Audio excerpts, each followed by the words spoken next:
Welcome to the section Code Order Management module in our bookstore website project part 1.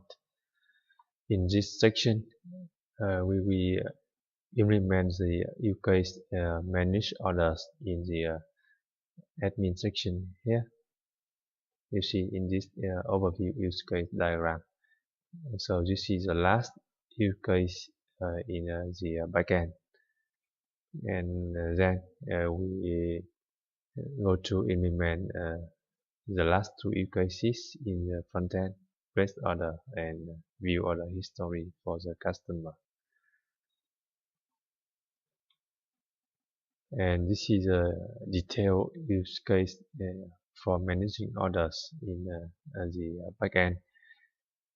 The admin or manager can manage orders placed by the customer on the website,